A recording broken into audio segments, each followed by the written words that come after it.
and welcome to the personal side of business, where every business has a story. Today, I'd like to welcome Daniel Castaneda, APC. He's an attorney of over 15 years with experience in immigration and criminal defense law in San Diego, with a focus on family petitions, visas, and deportation defense. Welcome, Daniel. Hi, good afternoon. So, how did we get here? How did I become a lawyer? How did I get involved in this whole thing? Well, a little bit of my history. I was originally born in Mexico City, and my mother's German. My dad is from the Pacific coast of Mexico, and they randomly met in Acapulco. I was brought into this world, but my grandfather's is from Illinois, so I would come and visit Chicago during the summers. So I was raised in Mexico City till I was 18, but would spend a lot of time in Chicago with my grandparents. I would spend the summers up here. So I had that exposure, and I had the opportunity to come to the States because through my mother, I became a US citizen. Well, through my grandfather, actually, who made my mother a US citizen. And then I was able to become a US citizen, even though I lived in Mexico. So I am a product sort of the immigration system, which I later realized as I grew up. So as a result of having that connection in Chicago, I was exposed to the Midwest. I wanted to go to school here, and I applied to Michigan State, and that's where I went to college. I'm one of five siblings, and my sister is a lawyer. She's older. She's in London. My oldest brother went to law school in Mexico City. My father is a lawyer in Mexico. My two of my aunts are lawyers in Mexico, so it's kind of in the family, but it was never pushed upon us. My undergrad is in psychology. After graduating Michigan State, I went back to Mexico City for a little bit, then transferred to a university here in San Diego, and I got a master's degree in international relations. So I was still kind of trying to figure things out.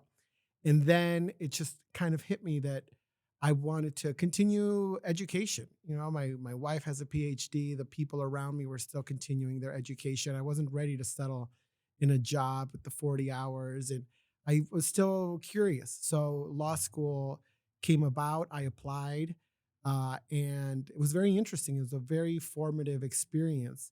And what I liked about it was it just gave you these tools, and opened up this whole arena because it's the legal environment is very broad, and there are different branches that you can expose yourself, and you can decide, and it's kind of based a little bit on your personality because there's a certain estate planning has a certain, I believe, certain temperament, tax attorneys, corporate attorneys, litigators. So it's a very broad field that I think can cater to someone's personality.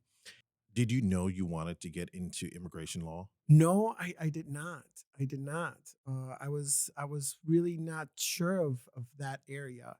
I started litigation, civil litigation at a firm, and when I first started, too, the bankruptcies were a big thing. And at first, it's just kind of getting into the field because I had no experience in the legal field. My family's background was in law in Mexico, so I had no relative that could kind of show me the ropes, if you will, of the immigration or legal system here in the U.S. It was after I gained an internship, and then a friend of mine had me. He left a firm and he recommended me, and they did immigration and criminal defense. And I liked the environment. I liked being able to talk to a lot of people. I'm bilingual, so there was a huge Hispanic population, and that allowed me easy access to communicate.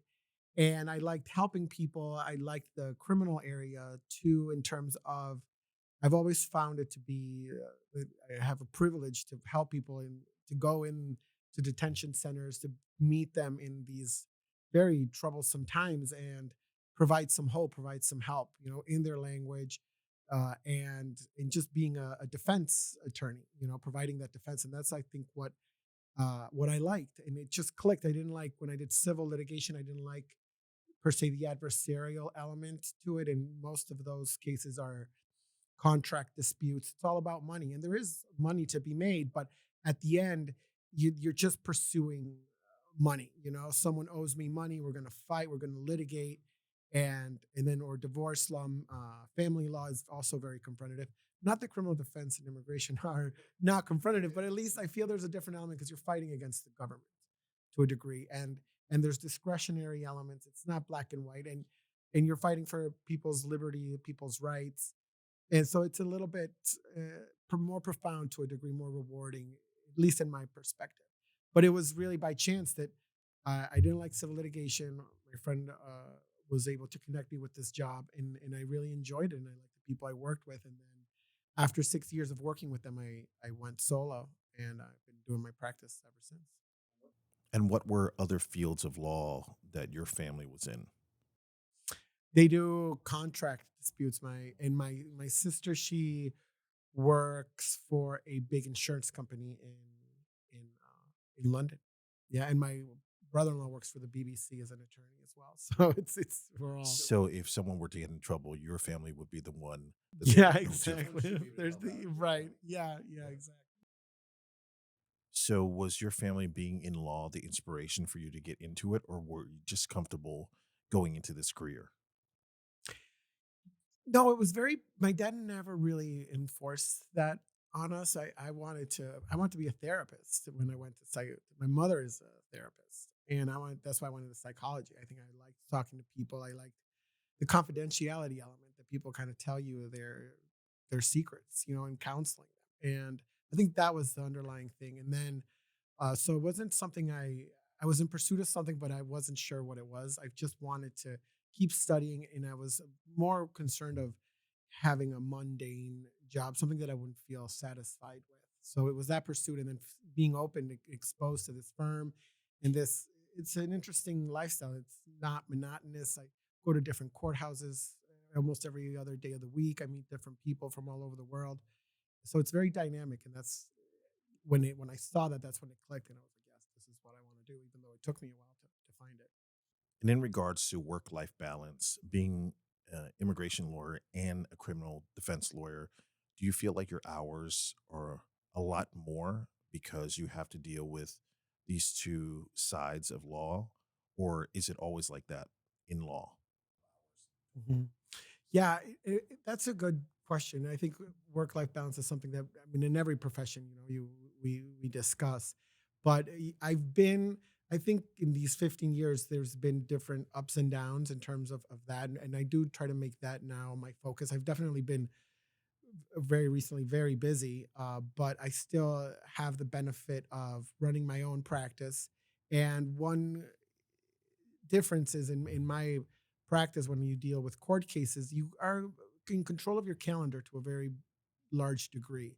You set future hearings. The judge normally is very considerate of your availability. So you have that flexibility to organize your calendar in terms of hearings and in terms of when to meet with clients.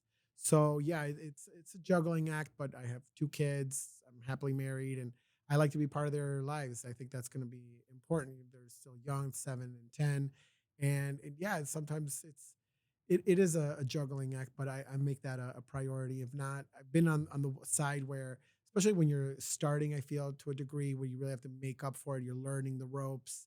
You in, you're a little overwhelmed. It's easy to get overwhelmed, but now my wife has been with me through high school, through not high school, through law school. It feels like high school.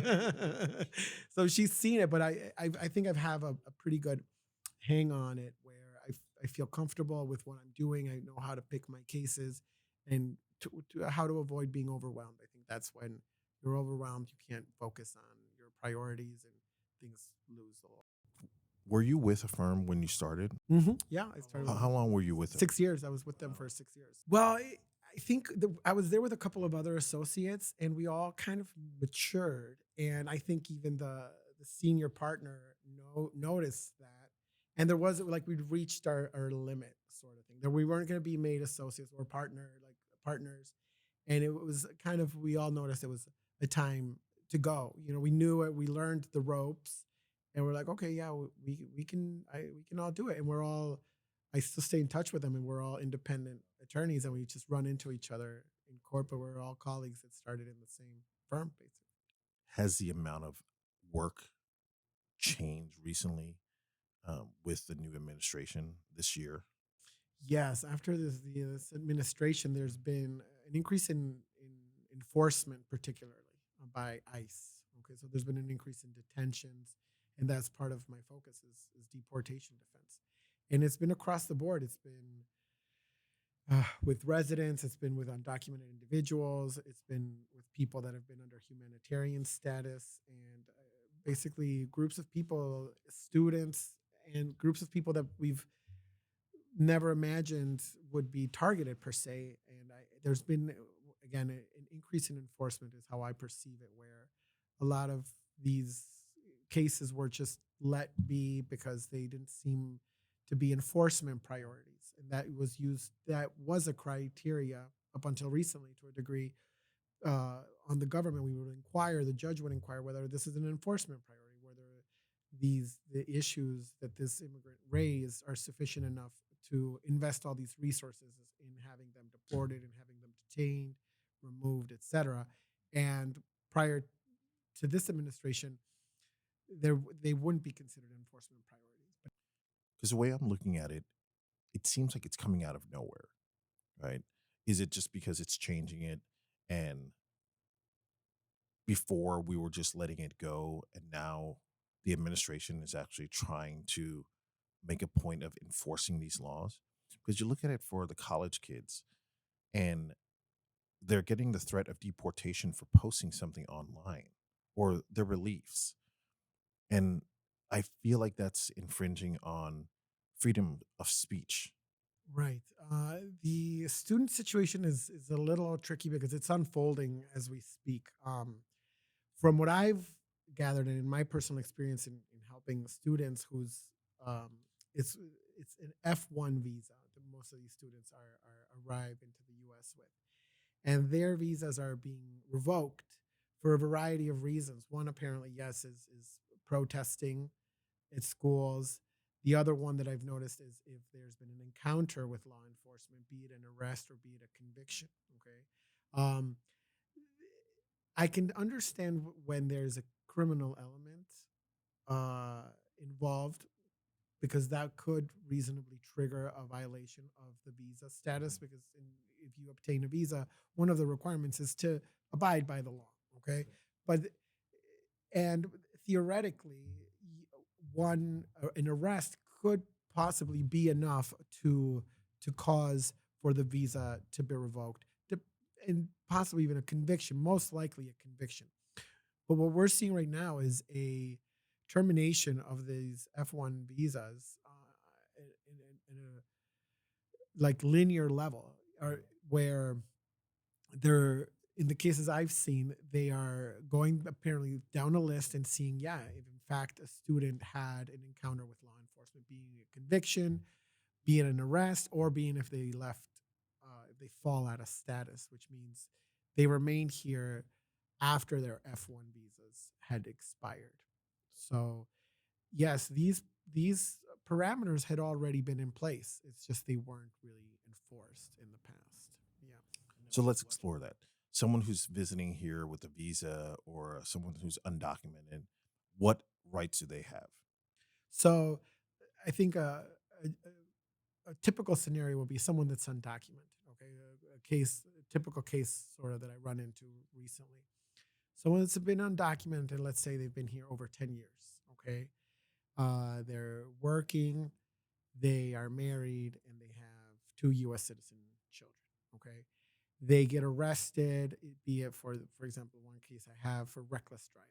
Okay, not even driving under the influence, just a reckless driving, and they have a criminal case pending, they have criminal court pending, and they're taken by ICE while their criminal case is pending, and they're detained in immigration at the detention center. The detention centers have a court system within them. So what happens is we schedule a hearing for the judge to hear the case, and it's called a bond hearing. We request the judge to release the individual out on bond.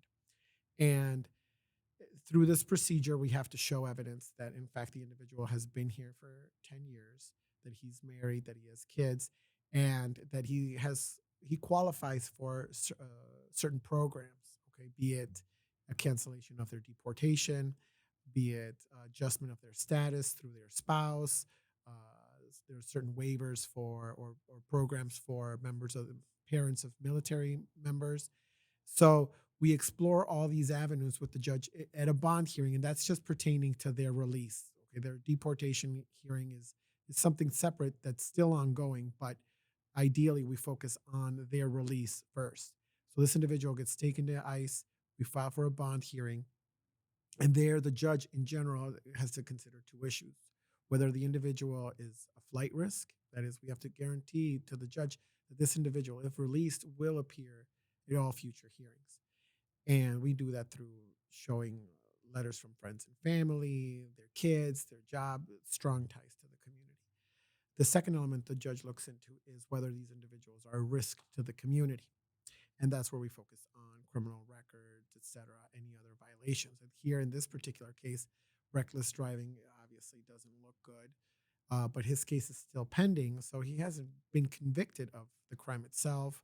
But the judge will obviously want to look into the reasons surrounding this incident because, again, does he pose a risk to the community? And driving recklessly is definitely an issue that hits on that particular point.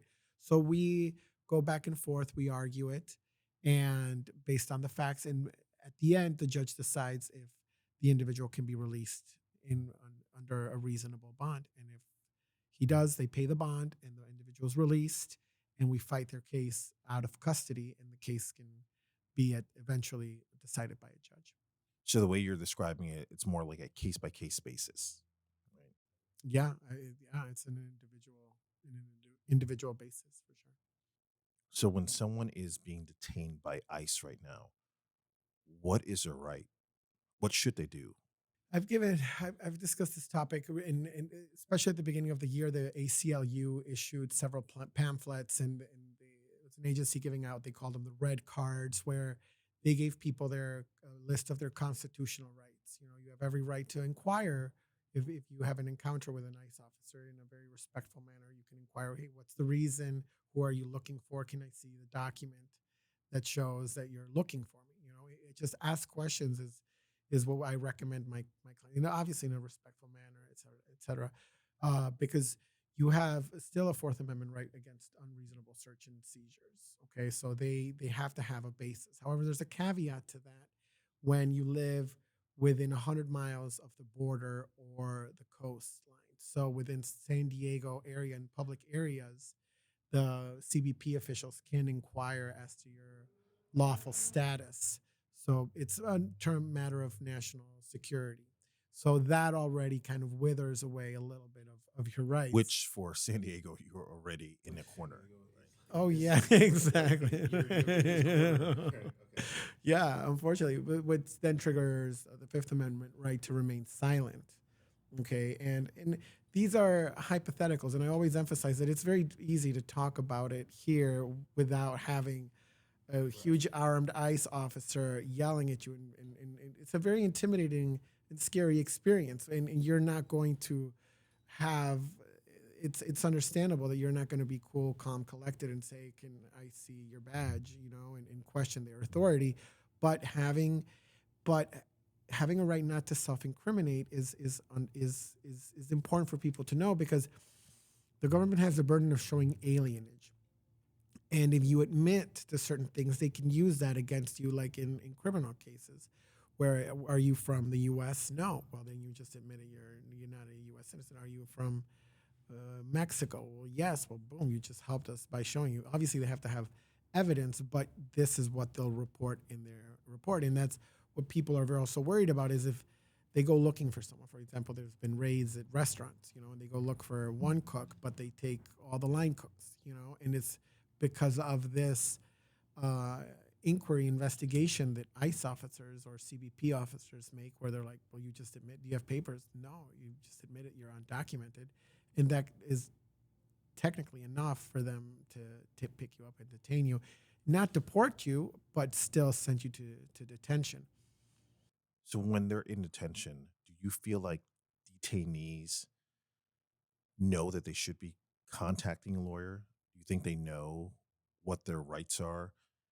Or do you think the situation is they're just not educated enough in that area to know what Mhm. to do next? Well, on that point, I do have to say that judges, immigration judges, are very thorough in informing people that number one, the government will not provide paid counsel for them, unlike in criminal proceedings, but they do give them a list, and Homeland Security also gives a list to these individuals of attorneys and pro bono agencies that they can reach out to and speak to. So, and I was in court today, and several people appeared without an attorney, and the judge immediately gave them an opportunity to go find one, but with that caveat that it's either a pro bono attorney that it's discretionary if the agency will take the case, or they will have to incur the cost of hiring their own attorney.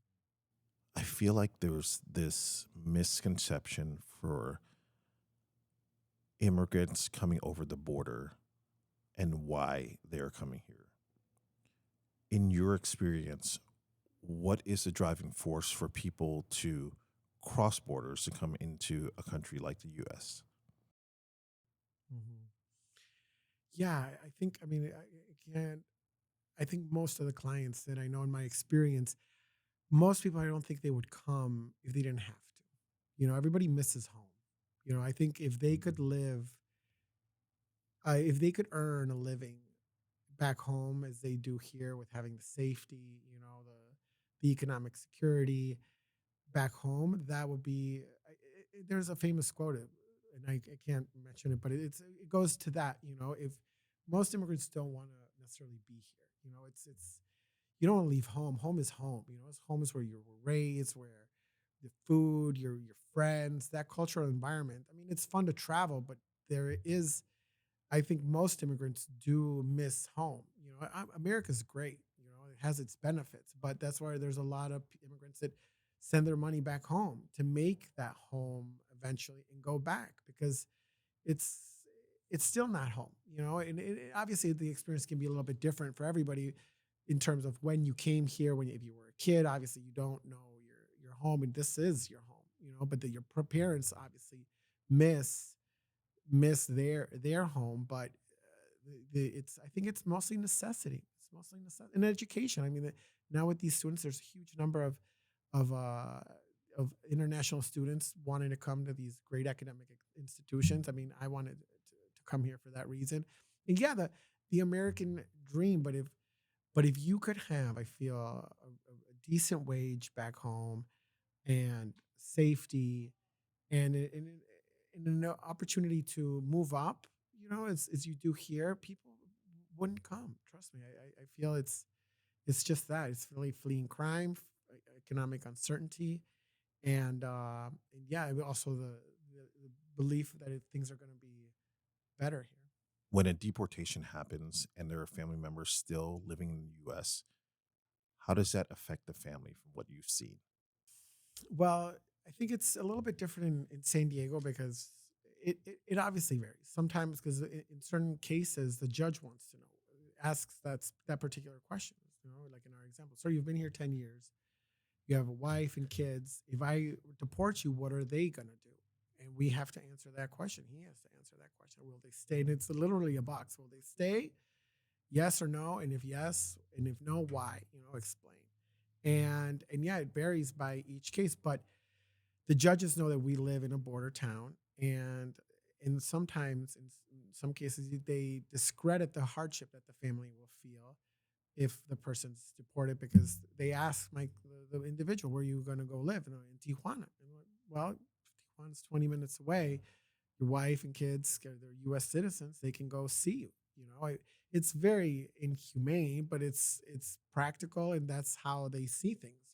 So people kind of maneuver. But imagine if you're across the But country, in in Michigan, Michigan, right? I mean, that is you don't know. I mean, that's very very detrimental.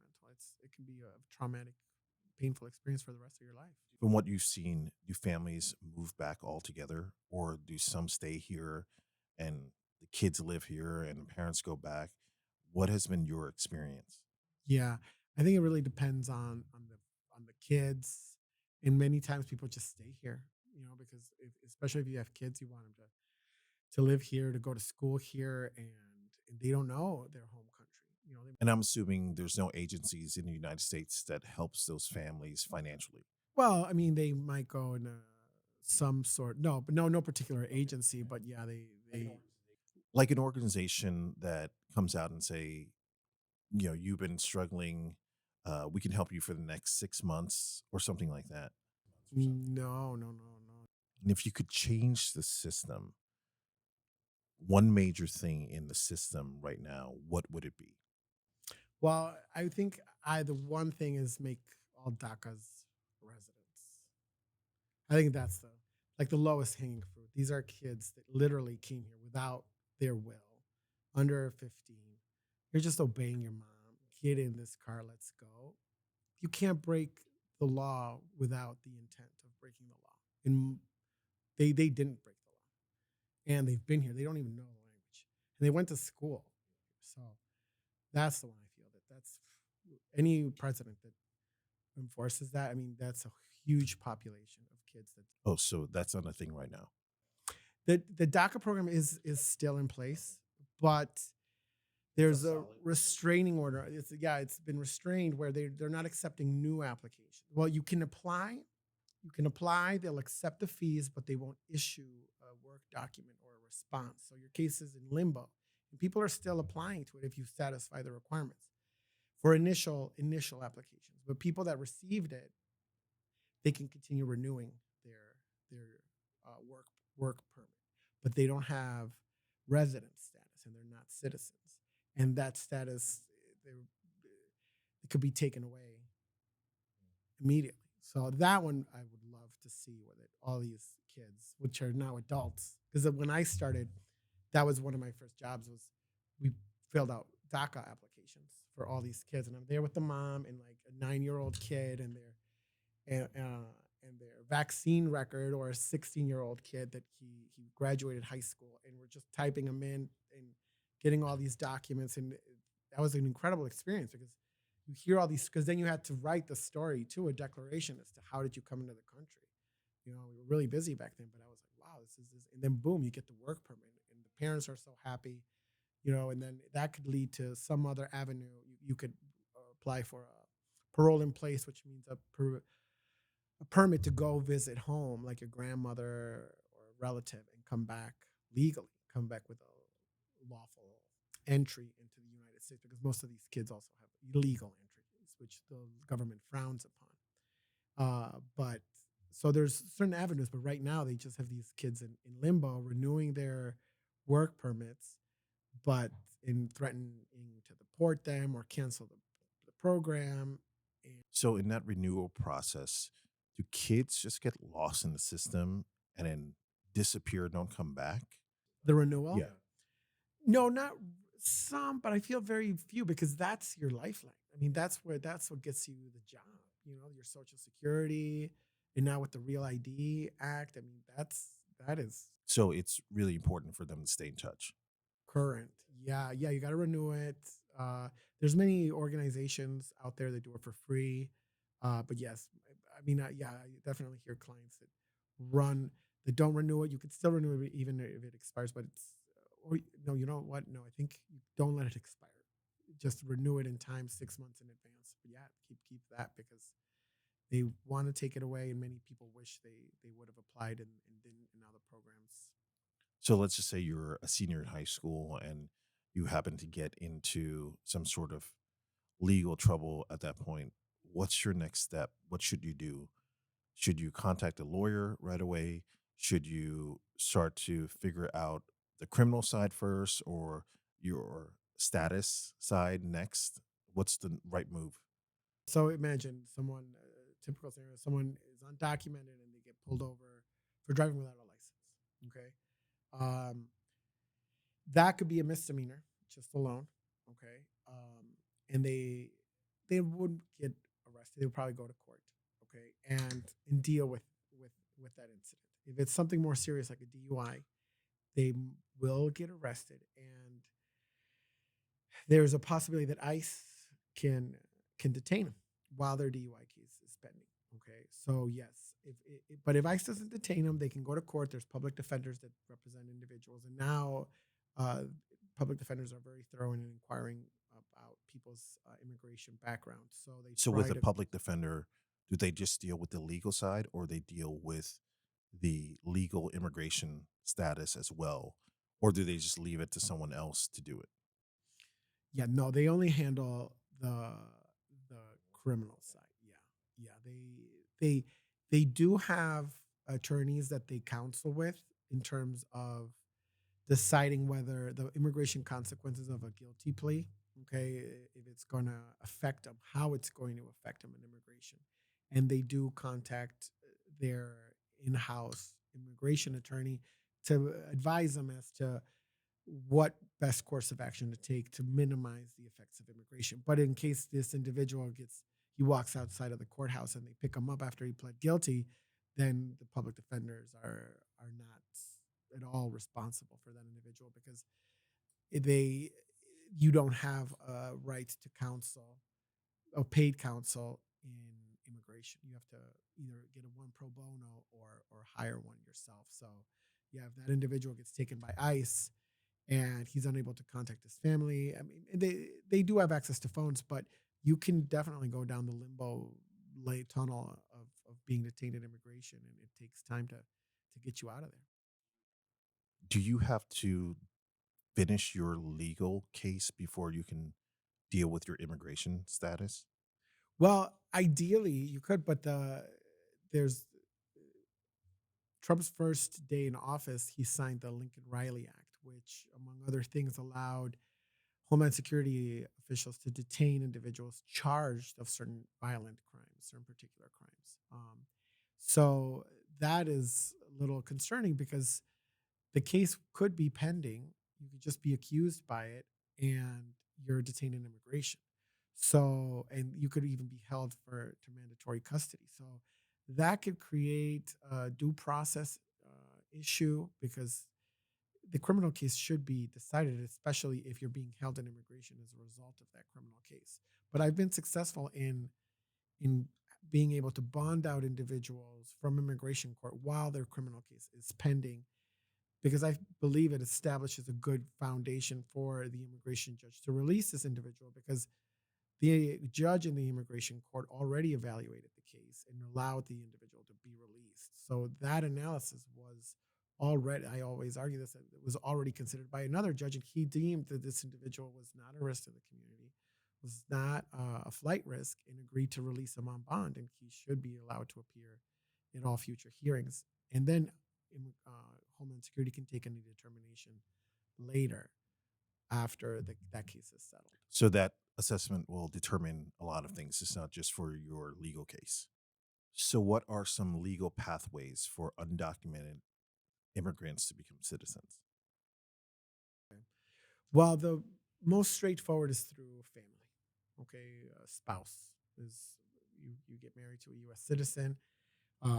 They can petition you, and the big issue here is whether you entered lawfully or unlawfully. Okay, if you entered lawfully, that means with a visa or a parole, and you marry a U.S. citizen, you can adjust your status, become a resident here in the U.S. Okay.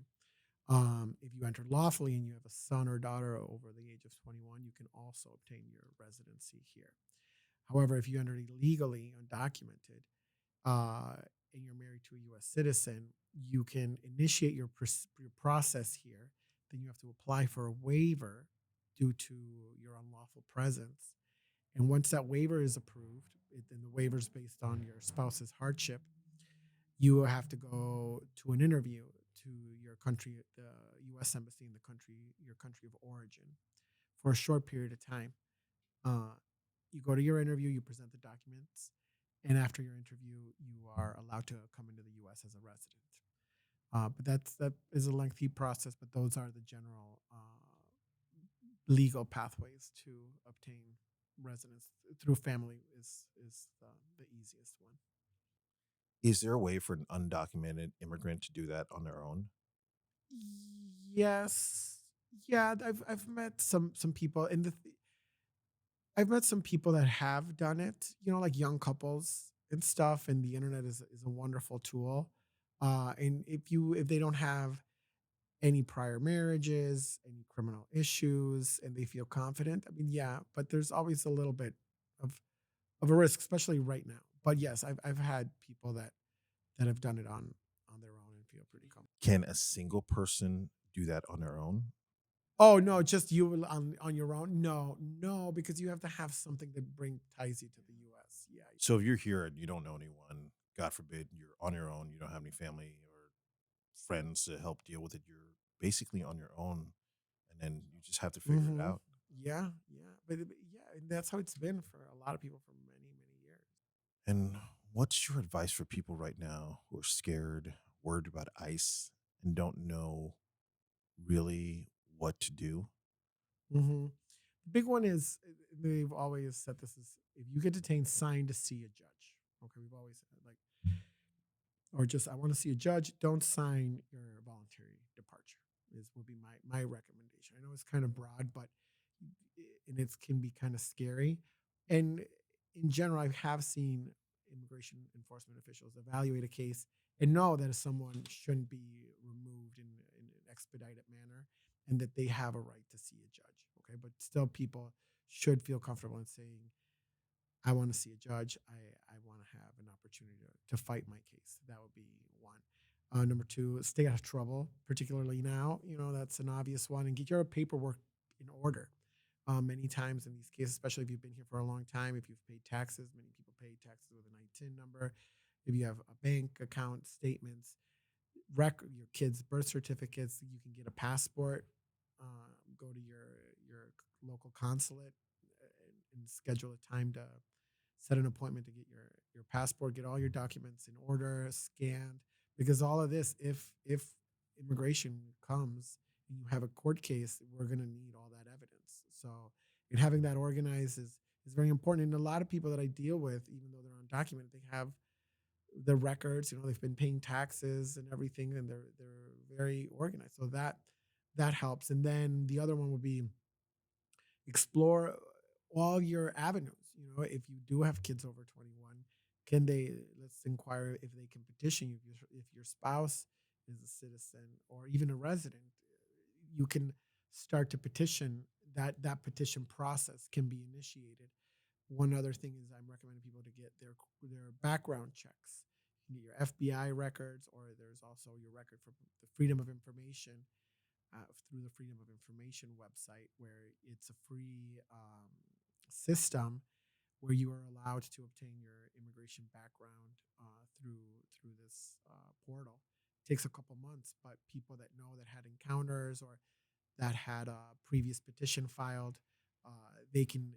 The government keeps a record of that, so they can obtain a copy. And people also, the residents, if they have been here for either the 3 years or 5 years that are needed to apply for citizenship, because there's a lot of people that have been residents for a very long time, but they're still vulnerable for deportation. So if once you're a citizen, at least as of today, you can't be deported.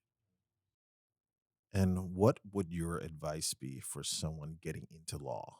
Into into well, it's an exciting time, very interesting time because the laws are being challenged. The Supreme Court is very active, but it's a great arena, and I've been on the defense for all my life as practicing, but I have had colleagues that were in the defense side and were now work for Homeland Security. I know judges that were in the private bar, then went to Homeland Security, and then became a judge. So I feel that uh, you can. It's personality, and you, but at the same time, it's the work you're doing, and if you enjoy that work, it doesn't matter what side you're on. It's still imparting, making sure that justice and the rules are followed accordingly. I think that's the underlying thing that we're all trying to do. And Daniel, where can we find you on the internet? Well, my website is castalegal.com. My name is Daniel Castaneda. And Daniel Castaneda, yeah, I'm on Google. I'm on Facebook. And I'm on a judge the other day said right while I was on the record, he very nice judge. I sat down, we're on the record, and he said, "Oh, I saw your ad while I was playing solitary on my computer." And he looks at his clerk, he's like, "Right?" And I'm like, "Oh my God, there's like it's full of attorneys, full of And then for a couple minutes, we just started bantering about marketing and how in one of his firms, someone wanted to get a guy with the spinner, and we even talked about Attorney King and his fancy car. Yeah, this guy. Yeah. I felt so bad. Yeah, no, but I thought it was still tasteful, but it was a funny interaction with the judge. So yeah, I'm out there if you Google me. Thank you, Daniel, for being guest and sharing your knowledge. This is a personal side of business.